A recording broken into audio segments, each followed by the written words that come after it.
जय हिंद दोस्तों, स्वागत है आप सभी का एक बार फिर से हमारे YouTube चैनल दी कॉपी पेन में।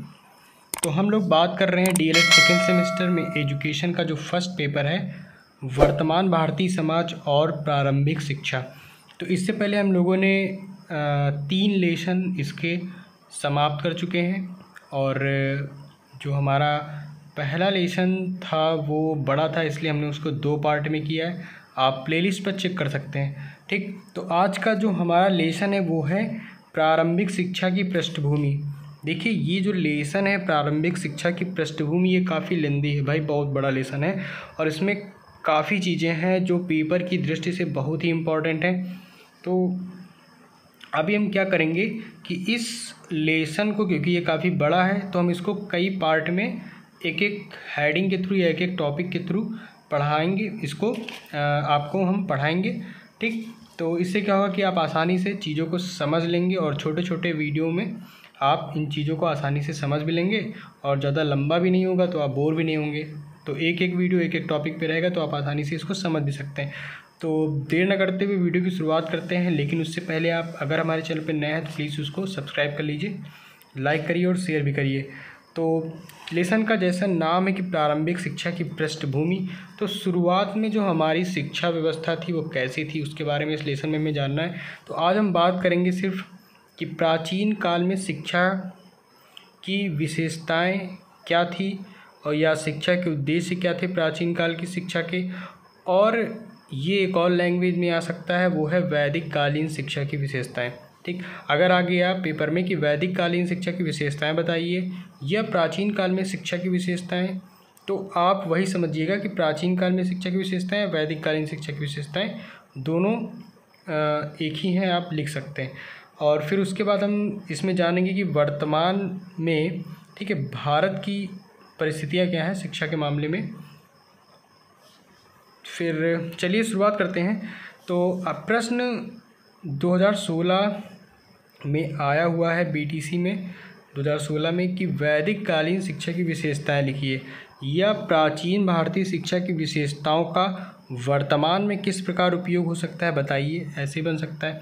तो सबसे पहले आप कुछ विशेषताएं देख लीजिए कि वैदिक कालीन शिक्षा की विशेषताएं। सबसे पहले भाई, जो हमारी प्राचीन संस्कृति थी उसका मूल आधार क्या था? धर्म था, धार्मिक शिक्षा दी जाती थी। आप सब वैदिक युग पढ़े होंगे तो आपको पता होगा। और दूसरा पॉइंट है मोक्ष प्राप्त करना। ठीक, शिक्षा किस लिए ग्रहण की जाती थी? मोक्ष प्राप्त करने के लिए, और संस्कृति के संरक्षण के लिए भी शिक्षा ग्रहण की जाती थी।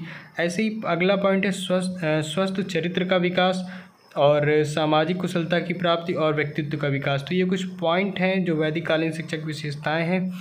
लेकिन एक प्रश्न है कि प्राचीन भारतीय शिक्षा की विशेषताओं का वर्तमान में किस प्रकार उपयोग हो सकता है बताइए।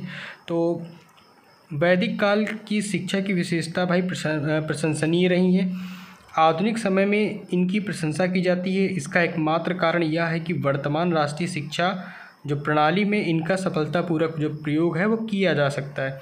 ठीक, लेकिन प्रश्न यह है कि प्राचीन भारत की शिक्षा की विशेषताओं को वर्तमान राष्ट्रीय शिक्षा प्रणाली में कहाँ तक उपयोग किया जा सकता है। इस प्रश्न का उत्तर देने से प्रथम हम यह देखें कि आधुनिक भारत की कौन कौन सी परिस्थितियाँ हैं। ठीक, और इन परिस्थितियों को ध्यान में रखकर हम यह बता सकते हैं कि प्राचीन भारत की शिक्षा की विशेषताओं का वर्तमान शिक्षा प्रणाली में कहाँ तक प्रयोग किया जा सकता है। ठीक, तो इसके अंतर्गत हम भारत की कुछ वर्तमान परिस्थितियाँ देखेंगे। तो भारत की वर्तमान परिस्थितियाँ इसी के अंतर्गत आ जाएगा। तो इस प्रश्न में सब कुछ समाहित हो जाएगा। और वैदिक कालीन शिक्षा की विशेषताएं अभी हमने आपको बता दी हैं। तो भारत की वर्तमान परिस्थितियां देखेंगे। सबसे पहला पॉइंट है धर्म के प्रभाव में कमी। तो देखते हैं इसके अंतर्गत क्या है। तो आधुनिक भारत में धर्म के प्रभाव में कमी देखी जा सकती है। वर्तमान भारत की परिस्थितियां भारत की प्राचीन परिस्थितियों से बहुत भिन्न है। ठीक, क्योंकि भाई वर्तमान भारत की परिस्थितियां और प्राचीन भारत की परिस्थितियां में काफ़ी भिन्नता है। भारत एक धर्मनिरपेक्ष राज्य है, आप सबको पता है। इस कारण भारतीय शिक्षा में धर्म को स्थान नहीं दिया जा सकता। तो इसलिए धर्म के प्रभाव में कमी इस पॉइंट से आ सकती है कि भारत एक धर्मनिरपेक्ष राज्य है। आज के भारत में कई समुदाय निवास करते हैं। ठीक, और इस कारण भाई धार्मिक शिक्षा नहीं दी जा सकती भारत में। ठीक, मतलब शिक्षा में धर्म को स्थान नहीं दिया जा सकता। भारत में अनेक धर्म है, विद्यालयों में विभिन्न धर्मों की शिक्षा देना संभव नहीं। प्रत्येक विद्यालय में अनेक धर्मों के छात्र अध्ययन करते हैं, अतः प्राचीन भारत की शिक्षा की इस विशेषता को आधुनिक समय की शिक्षा प्रणाली में कोई स्थान नहीं दिया जा सकता है। ठीक, तो ये पॉइंट आई थिंक आपको समझ में आया है। ठीक, अगर नहीं आया तो एक बार फिर से देख सकते हैं इस पॉइंट को। अगला पॉइंट है चरित्र निर्माण की उपेक्षा। तो आधुनिक समय में भारतीयों का चारित्रिक पतन हो रहा है। प्रत्येक क्षेत्र में भ्रष्टाचार का बोलबाला है। नैतिकता नाम की कोई वस्तु ही नहीं रह गई है, अतः शिक्षा का प्रमुख उद्देश्य चरित्र का निर्माण करना होना चाहिए। प्राचीन शिक्षा के इस उद्देश्य को एक प्रभावशाली राष्ट्रीय शिक्षा प्रणाली को विकसित करने में अवश्य अपनाया जा सकता है। तो भाई चरित्र निर्माण की उपेक्षा जो पॉइंट है उसके अंतर्गत क्या है कि भाई आधुनिक समय में जितना भ्रष्टाचार या चारित्रिक पतन देखने को मिल रहा है, तो इसके अंतर्गत अगर ऐसा करने से रोकना है तो इसे प्राचीन काल में शिक्षा का उद्देश्य क्या था, चरित्र का निर्माण, वैसे वर्तमान में इस बात को अपनाया जा सकता है। ठीक, चरित्र के निर्माण पर शिक्षा, चरित्र के निर्माण वाली शिक्षा होनी चाहिए कि ऐसी शिक्षा हो जिससे चरित्र का भी निर्माण हो, जिससे कि आधुनिक समय के छात्रों का नैतिक पतन ना हो। तो ऐसे ही कुछ पॉइंट्स आप इसको पूरा ही पढ़ सकते हैं, बाकी समझने लायक जो बात थी मैंने आपको यहाँ पे बता दी है। इसके बाद थर्ड पॉइंट है सामाजिक कुशलता की ओर उदासीनता। तो ये क्या है भाई, तो आधुनिक समय में छात्रों की सामाजिक कुशलता में वृद्धि करना आवश्यक है। प्राचीन समय में भी छात्रों के मानसिक विकास के साथ उनमें सामाजिक कुशलता उत्पन्न की जाती थी। शिक्षा जीवन में उपयोगी थी। प्राचीन भारत के शिक्षा के इस उद्देश्य को आधुनिक भारतीय राष्ट्रीय शिक्षा प्रणाली में स्थान दिया जा सकता है। यदि हम इस उद्देश्य को अपनाते हैं तो पढ़ाई छोड़कर बैठने वाले छात्रों की संख्या कम हो सकती है। इस उद्देश्य को पूरा करने के लिए अनेक उपाय काम में लाए जा सकते हैं। इससे विद्यालयों का संगठन अच्छा हो सकेगा, छात्रों की संख्या में वृद्धि हो सकेगी। इस प्रकार सैद्धांतिक शिक्षा को व्यवहारिक बनाया जा सकता है। ठीक, अगला पॉइंट क्या है कि नागरिकों द्वारा अपने कर्तव्यों की अवहेलना। तो भाई आधुनिक समय में नागरिक अपने कर्तव्यों के प्रति क्या रहते हैं, उदासीन रहते हैं। वे अधिकारों की बात तो करते हैं लेकिन भाई कर्तव्यों की बात नहीं करते। वे परोक्ष रूप से भी अपने कर्तव्यों की अवहेलना करते हैं, उनको नहीं मानते हैं।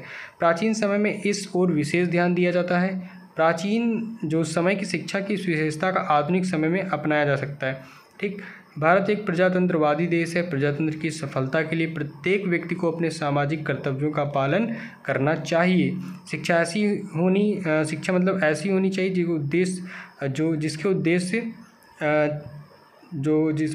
ऐसी शिक्षा जिसके उद्देश्य छात्रों को उपयोगी नागरिक बना सकें। और प्राचीन शिक्षा के उद्देश्य को राष्ट्रीय शिक्षा प्रणाली को विकसित करने में अवश्य अपनाया जाना चाहिए। ठीक, तो ये पॉइंट हो गया। इसके बाद है व्यक्तित्व के विकास की ओर कम ध्यान दिया जाना। इसके अंतर्गत क्या है, तो भाई आज के छात्र केवल किताबी कीड़े बनकर रह जाते हैं, किताबी घोड़े बनकर रह जाते हैं। वो किताब की जो लिमिटेशन उसी में रहते हैं, उससे बाहर निकलने का प्रयास नहीं करते। शिक्षा का उद्देश्य केवल परीक्षा पास करना रह गया है आज के ज़माने में ना। हमारे विद्यालय के शिक्षक भी इसी बात का प्रयास करते हैं कि उनके छात्र अधिक से अधिक संख्या में पास हो जाएं। ठीक, ये पॉइंट तो आपको समझ में आ गया होगा। एक अध्यापक की सफलता इस बात से आंकी जाती है कि उसके छात्रों का उत्तीर्ण प्रतिशत क्या है। इस प्रकार बालकों के व्यक्तित्व का विकास क्या गौड़ रह जाता है। शिक्षक छात्रों के व्यक्तित्व के विकास पर ध्यान नहीं दे पाता। शिक्षा का उद्देश्य बालकों के व्यक्तित्व का विकास करना है। प्राचीन भारत की शिक्षा की यह विशेषता वर्तमान समय में हम लोग अपना सकते हैं, जिससे छात्रों के व्यक्तित्व का विकास हो। और छात्रों के व्यक्तित्व के विकास में ही राष्ट्रीय विकास संभव है। प्राचीन भारत की शिक्षा के उस उद्देश्य को तभी अपनाया जा सकता है जबकि समाज का वातावरण सुंदर हो, अर्थात समाज से भ्रष्टाचार, चोरबाजारी और भाई भतीजावाद समाप्त किया जाए। तो उपर्युक्त अभी जितने भी मैंने पॉइंट बताए उससे स्पष्ट है कि प्राचीन भारत की शिक्षा की कुछ विशेषताओं को आधुनिक समय में भी सफलतापूर्वक प्रयोग में लाया जा सकता है। तो इस प्रकार आज जो हम लेसन पढ़ रहे हैं प्रारंभिक शिक्षा की पृष्ठभूमि, उसके अंतर्गत जो हम लोगों ने दो विषय में बात करी कि वैदिक कालीन शिक्षा की विशेषताएं, ये भी हो गया, और प्राचीन काल में शिक्षा की विशेषताएं, ये भी हो चुका है। और भारत की वर्तमान परिस्थितियाँ क्या हैं और उनके अंतर्गत कुछ पॉइंट हैं उनकी चर्चा करी। और साथ ही में वर्तमान शिक्षा प्रणाली में हम प्राचीन शिक्षा प्रणाली के कौन कौन से बिंदुओं को अपना सकते हैं जिससे शिक्षा प्रणाली बेहतर हो सके, उनके बारे में चर्चा की। तो इस प्रकार आज का जो वीडियो है यहीं तक है। इन 2 टॉपिक को आप आसानी से समझ जाएंगे, तैयार कर लीजिए। तो मिलते हैं हम लोग अपने अगले वीडियो में इसी लेसन के एक नए टॉपिक के साथ। तब तक के लिए धन्यवाद।